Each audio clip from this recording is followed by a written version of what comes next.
Narito na ang PTV Balita ng kerosene. Ayon po sa Department of Energy, posibleng bunso dito ng US crude inventories at oil production habang bumabagal ang demand.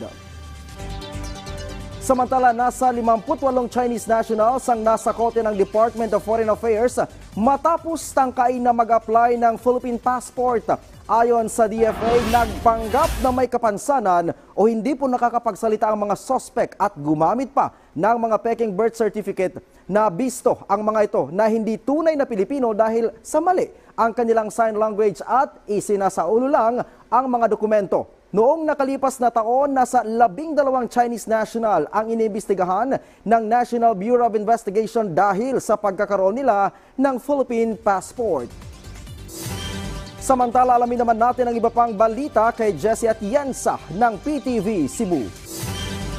Daghang salamat o maayong adlaw, mga Sugbuanon. Hinahinay nang nambalit og mga pagkaong pampaswerte aron sa pagsugat sa Chinese New Year. Sud gawas na ang mga mamalitay sa usa sa mga sikat nga palitanan og mga pampaswerteng delicacy sa dakbayan sa Sugbo. Lakip sa ilang pamaliton mao ang tikoy, masi, huatki, red ampaw, chubiko ug fortune cookies. Apan gilauman gihapon na mas mudaghan pa ang mga mamalitay karong adlaw hangtod ugma adlawng Sabado. Subay ni nga balita, Red Lantern Festival ipahigayon sa LGU sa Cebu City ugmang adlaw. Usa ka parada og mga pasundayag ipahigayon sa Plaza Sugbo ugmang adlaw.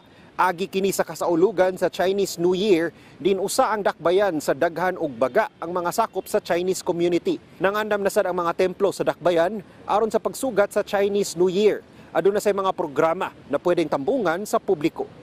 At yan, ang mga huling balita mula sa PTV Cebu. Ako si Jessie Atienza. Balik sa inyo. Daghang salamat, Jessie Atienza.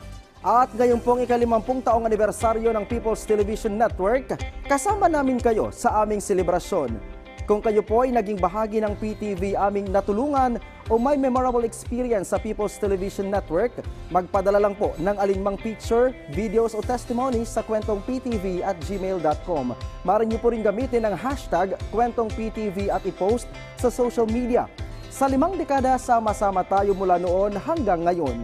Dahil ang PTV ay para sa bayan at ang pambansang TV ay para sa bagong Pilipinas. At yan ang mga balita sa oras na ito. Para sa iba pang updates, i-follow at i-like kami sa aming social media sites sa @PTVPH. Ako po si Ryan Lisiges para sa Pambansang TV sa bagong Pilipinas.